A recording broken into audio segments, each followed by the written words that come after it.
I recently spoke to GSPro golf course designer TekBud, and as part of the interview, I wanted to find out how he actually designs and builds the golf courses. What a shot. And if you could actually explain that to a beginner like me.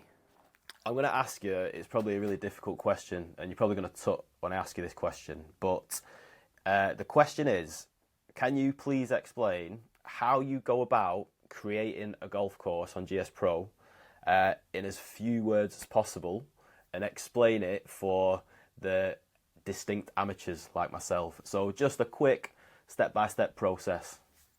Sure. Okay, so the first piece that you need is the LiDAR data, right? The second piece you need are the Google, like let's say a Google image that matches or overlays the LiDAR data.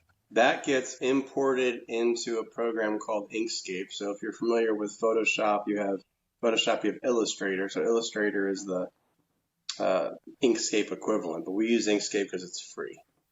And at that point, you trace out, using the Google image, you trace out everything you need to trace out. So you're tracing the bunkers, the greens, the tees, fairways, the rough, the semi, the deep rough, et cetera, et cetera, et cetera.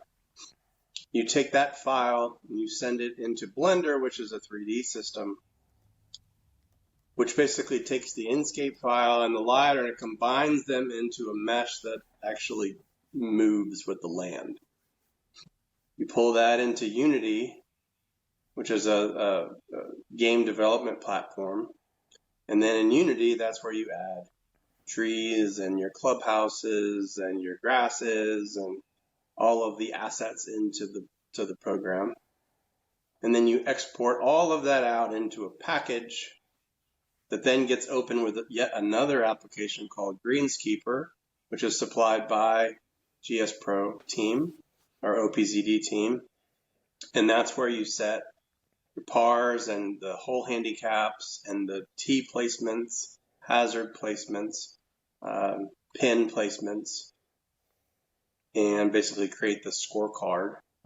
And then from that, you have a package or a course that can be played within GSPro. So that's kind of the layman's kind of summary term, I feel like I understand it a little bit more. So thanks for that, mate. There's still a hell of a lot that goes into that. So, yeah, and there's even more, right? Like if you want to modify the look of things, you might open the image file in Photoshop. So pretty much every course that I do, I open in Photoshop. And then you have this like Google image. Well, you don't want the Google image to show a tree shadow under a tree. So every tree shadow has to be removed. Every cart path, if your cart path don't match the spline, you would have like the gray underneath on the ground. It would look weird. So you remove the cart path. Bunker, same kind of stuff. You can see some of the imagery, you can see like tee markers on an actual tee box or the flag stick in the hole. And if you didn't remove that, you would see a flag over here on the green and then a shadow of a flag, over here on the green. So that's the other part. And you don't have to do that, but I always do that on courses because it makes them look more custom.